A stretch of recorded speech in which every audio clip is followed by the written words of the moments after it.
News Raj Bhavan లో governor Abdul Nazir ను TDP అధినేత చంద్రబాబు కలిశారు. మర్యాదపూర్వకంగా గవర్నర్ తో భేటీ అయ్యారు. ఇప్పటికే ఎన్డీఏ పక్ష నేతగా చంద్రబాబు ఎన్నికయ్యారు. ఆ తీర్మానాన్ని కూటమి నేతలు గవర్నర్ కు అందించారు. అయితే ప్రభుత్వ ఏర్పాటుకు గవర్నర్ అబ్దుల్ నాజీర్ చంద్రబాబును ఆహ్వానించారు. రేపు ఉదయం 11:27 సీఎంగా చంద్రబాబు ప్రమాణ స్వీకారం చేయనున్నారు. ఇక మరిన్ని అప్డేట్స్ మా ప్రతినిధి నరసింహారావు అందిస్తారు. నరసింహారావు,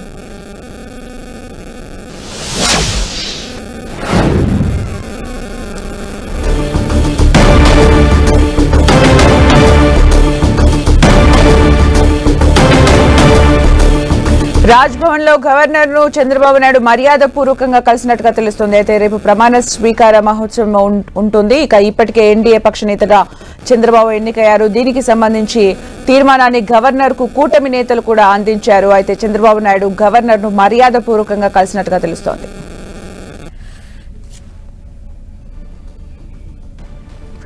రేపు ఉదయం 11:27 సీఎంగా చంద్రబాబు ప్రమాణ స్వీకారం చేయనున్నారు. రాజ్భవన్ లో గవర్నర్ ను చంద్రబాబు నాయుడు కలిశారు. ఇప్పటికే ఎన్డీఏ పక్ష నేతగా ఎన్నికయ్యారు చంద్రబాబు నాయుడు. దీనికి సంబంధించి రాజ్భవన్ లో గవర్నర్ ను కూడా కలిసినట్టుగా తెలుస్తోంది. ఇప్పటికే ఎన్డీఏ పక్ష నేతగా చంద్రబాబు ఎన్నికయ్యారు. రేపు ప్రమాణ స్వీకార కార్యక్రమం ఉంది. అయితే తీర్మానాన్ని గవర్నర్ కు కూటమి నేతలు ఎన్డీఏ పక్ష నేతగా చంద్రబాబుని నియమిస్తూ కూటమి నేతలు కూడా తీర్మానాన్ని గవర్నర్ కు అందజేశారు. ప్రభుత్వ ఏర్పాటుకు చంద్రబాబును ఆహ్వానించారు గవర్నర్. రేపు ఉదయం 11:27 సీఎంగా చంద్రబాబు నాయుడు ప్రమాణ స్వీకారం చేయనున్నారు. రాజ్భవన్ లో గవర్నర్ ను చంద్రబాబు నాయుడు మర్యాదపూర్వకంగా కలిసినట్టుగా తెలుస్తోంది. ఇక మరిన్ని అప్డేట్స్ మా ప్రతినిధి నరసింహారావు అందిస్తారు. నరసింహారావు,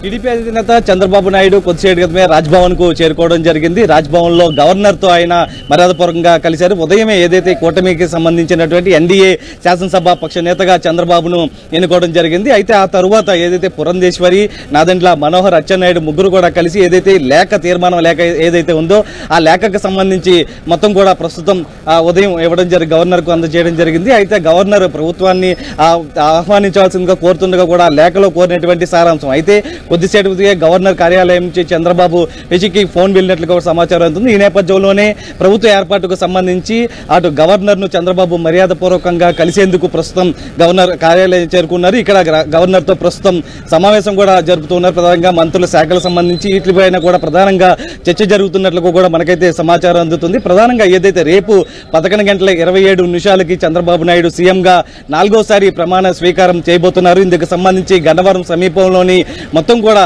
ఏదైతే ఐటీ పార్క్ వద్ద, సభాస్థలి వద్ద అన్ని ఏర్పాట్లు కూడా ఇప్పటికే పూర్తయినట్లుగా కూడా తెలుస్తుంది. ఎందుకంటే ప్రధాని నరేంద్ర మోడీతో పాటు అమిత్ షా, జేపీ నడ్డాతో పాటు కేంద్ర మంత్రులు, మొత్తం ఏదో రాష్ట్రాలకు సంబంధించినటువంటి గవర్నర్లు, మొత్తం ఏదైతే మొత్తం అటు ముఖ్యమంత్రులు కూడా బీజేపీ పాలిత ముఖ్యమంత్రులు కూడా మొత్తం ఎన్డీఏ పక్ష నేతలు మొత్తం కూడా వస్తున్న సమయంలో కూడా అటు పూర్తి ఏర్పాట్లలో అధికార యంత్రాంగం ఇప్పటికే పూర్తిగా నిమగ్నమైంది.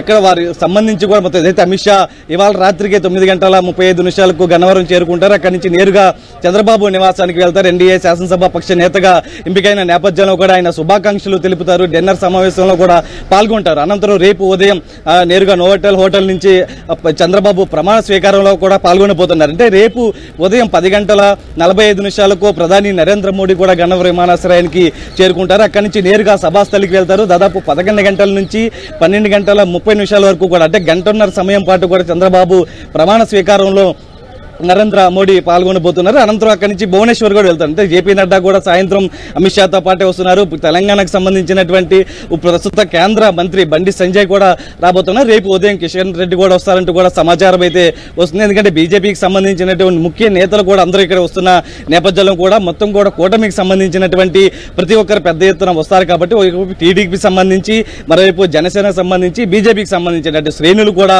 లక్షలాదిగా తరలి వస్తున్న నేపథ్యంలో కూడా ఎవరికి ఎటువంటి ఇబ్బంది తలెత్తకుండా కూడా ఇక్కడ ప్రత్యేక ఏర్పాట్లు చేస్తున్నటువంటి పరిస్థితి కనిపిస్తుంది. ఒకవైపు అమిత్ షా సాయంత్రం చంద్రబాబుతో సమావేశం నిర్వహిస్తారు. రేపు మోడీ కూడా రాబోతున్నారు. కేంద్ర మంత్రులు మొత్తం కూడా ఇక్కడికి వస్తున్న సమయంలో కూడా అటు టీడీపీకి సంబంధించినటువంటి మొత్తం శ్రేణులంతా కూడా తరలి రానున్నారు. ఒకవైపు మంత్రివర్గం కూర్పుకు సంబంధించి కూడా ఇప్పటికే అటు జనసేనకు సంబంధించి, బీజేపీకి సంబంధించి ఎంతమంది మంత్రుల శాఖలు కేటాయిస్తున్నాం అనేది కూడా ఇప్పటికే ఒక సమాచారం ఇచ్చినట్లుగా కూడా తెలుస్తుంది. జనసేనకు సంబంధించి 2 నుంచి 3 మంత్రిత్వ శాఖలు ఇచ్చే అవకాశం కనిపిస్తుంది. అయితే బీజేపీకి సంబంధించి 2 ఇస్తారంటే కూడా ఒక రకమైనటువంటి ప్రచారం కూడా జరుగుతుంది. అయితే ఇది అఫీషియల్ గా రావాల్సినటువంటి సమాచారం అయితే వస్తుందంటూ కూడా తెలుస్తుంది. ఈ నేపథ్యంలో ప్రస్తుతం ఏదైతే గవర్నర్ తో చంద్రబాబు నాయుడు సమావేశమయ్యారు, ఏదైతే ప్రభుత్వ ఏర్పాటుకు సంబంధించి ఉదయం కూటమి నేతలు అడిగిన నేపథ్యంలో ప్రస్తుతం గవర్నర్ ఏదైతే ప్రభుత్వ ఏర్పాటుకు సంబంధించి ఆహ్వానించడం జరిగింది. ప్రస్తుతం ఏదైతే చంద్రబాబు మర్యాదపూర్వకంగా గవర్నర్ తో సమావేశం అయితే కొనసాగుతుంది. అంటే నరసింహారావు, రేపు ప్రమాణ స్వీకారోత్సవానికి మోడీతో పాటు వివిధ రాష్ట్రాలకు సంబంధించిన ముఖ్యమంత్రులకు కూడా ఆహ్వానం వెళ్ళిందా? ఏ ముఖ్యమంత్రులు వచ్చే అవకాశం కనిపిస్తోంది? అంటే ప్రస్తుతం రేపు ఏదైతే చంద్రబాబు 4వ సీఎంగా ప్రమాణ స్వీకారం చేయబోతున్న నేపథ్యంలో కూడా మొత్తం ఇప్పటికే ప్రతి ఒక్కరికి కూడా ఆహ్వానాలు మెగాస్టార్ చిరంజీవి కూడా రాబోతున్నారు. చిరంజీవితో పాటు రజనీకాంత్ కూడా రాబోతున్నారు. బీజేపీకి సంబంధించినటువంటి ప్రధానంగా నరేంద్ర మోడీతో పాటు దాంతో అమిత్ షా, జేపీ నడ్డాతో పాటు కేంద్ర మంత్రులు కూడా ఇక్కడికి రాబోతున్నారు. రాష్ట్రాలకు సంబంధించినటువంటి కొంతమంది ముఖ్య మంత్రులు కూడా సమాచారం వెళ్ళింది. ఈ నేపథ్యంలోనే మొత్తం కూడా రేపు ఇక్కడికి రాబోతున్నారు. దీనికి సంబంధించి కూడా అన్ని ఏర్పాట్లు అయితే ఇప్పటికే పూర్తి చేయడం జరిగింది. Thank you, Narasimha Rao, for the updates.